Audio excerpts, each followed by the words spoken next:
ಮಗಳು ಅಲ್ಲಿಗೆ ಹೋಗಿದ್ದು ಊರಿಗೆ ಬಂದು ಅಲ್ಲಿ ಯಾರು ಹರ್ಚ್ಕೊಂಡ್ರು ಓಡ್ ಬಂದು ಅಲ್ಲಿ ಇರ್ತಾನ ಬಡ ಬಡ ಬಡ ನಾ ಕೆಟ್ಟು ಬೀಳಂಗೆ ನಾನು ಯಾರು ಇದ್ದಿದ್ದು ಏನಿತ್ತು ನಮಗೆ ಮನೆಯಿಂದ ಕಂಡನಂತಾಗೆ ಗುಡ್ಲು ಹಾಕೊಂಡು ವರ್ಷದ ಕಿಲು ಕಂಡರ ಜಾಗದಾಗಿದ್ವಿ ನಾವು ಮನೆ ಬಾಕ್ಲದಾಗ ನಮ್ಮ ಮನೆ ಬಾಕ್ಲದಾಗ ನಾವು ಬಂದು ಕಂಡಾರ ಜಾಗದಾಗ ಯಾಕೆ ಬಂದು ನಾವು ಗುಡ್ಲು ಹಾಕೊಂತಿದ್ವಿ ನಾವು ಈಗ 9 ಜನ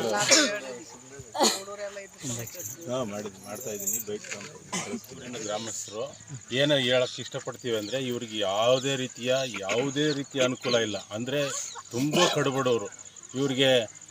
ಅಂದರೆ ಇವ್ರಿಗೆ ಇವಾಗ ಹುಟ್ಟು ಬಟ್ಟೆ ಬಿಟ್ಟರೆ ಬೇರೆ ಏನೂ ಇಲ್ಲ. ಇವಾಗ ಸಾಯಂಕಾಲ ಊಟಕ್ಕೆ ಏನು ಬೇಕು ಏನು ಅಂತಲೂ ಯೋಚನೆ ಮಾಡ್ತಾ ಇದ್ದಾರೆ. ಸೊ ದಯವಿಟ್ಟು ಇದಕ್ಕೆ ಸಂಬಂಧಪಟ್ಟಿರ್ತಕ್ಕಂಥ ಇಲಾಖೆಯರು ಮತ್ತು ಅಧಿಕಾರಿಗಳು ಏನು ಸರ್ಕಾರ ಇದೆ ದಯಮಾಡಿ ಈ ಕಡೆ ಗಮನ ಹರಿಸಿ ಇವ್ರಿಗೆ ಏನೇನು ಅನುಕೂಲಗಳು ಕೊಡಬೇಕೋ ಅದನ್ನು ದಯಮಾಡಿ ಕೊಡಿಸ್ಕೊಡಿ ಅಂತೇಳಿ ಈ ಮೂಲಕ ಕೇಳ್ಕೊಳ್ತಾ ಇದ್ದೀನಿ. ಈಗ ಪಿ ಡಿ ಒಗೆ ಫೋನ್ ಮಾಡಿದ್ವಿ. ಪಿ ಡಿ ಒ ಈಗ ಏನು ಕ್ರಿಸ್ಮಸ್ ಪ್ರಯುಕ್ತ ರಜೆ ಇದೆ ಅಂತ ಹೇಳ್ಬಿಟ್ಟು ಹೇಳಿದ್ದಾರೆ.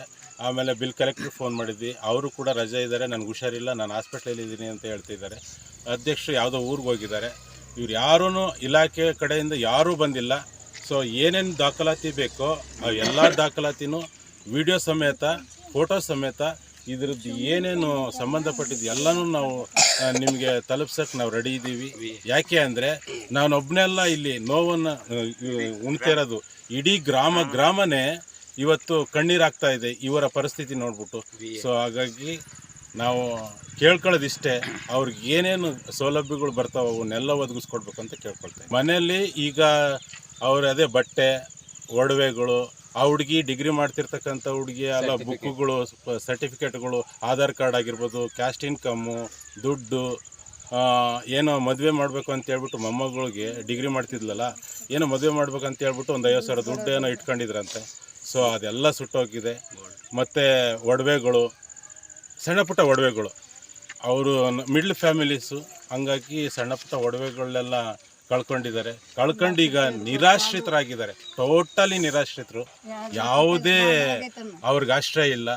ಮತ್ತು ಆ ಮೊಮ್ಮಗಳನ್ನ ಇವರೇ ಸಾಕ್ತಾಯಿದ್ರು. ಯಾರೂ ಬಂದಿಲ್ಲ ಇಲ್ಲಿಗೆ, ಈ ಇಲಾಖೆಗೆ ಯಾವುದೇ ಇಲಾಖೆ ಕೂಡ ಬಂದಿಲ್ಲ ಇಲ್ಲಿ. ಸೊ ಹಾಗಾಗಿ ಇವ್ರದ್ದು ಏನೇ ಡಾಕ್ಯುಮೆಂಟ್ಸ್ ಇದ್ದರೂ ಕೂಡ ಎಲ್ಲನೂ ಸುಟ್ಟು ಭಸ್ಮ ಆಗಿದೆ. ಸೊ ಹಾಗಾಗಿ ಅವ್ರಿಗೆ ಎಲ್ಲ ದಾಖಲಾತಿಗಳನ್ನು ಒದಗಿಸ್ಕೊಡ್ಬೇಕು ಅಂತ ಈ ಮೂಲಕ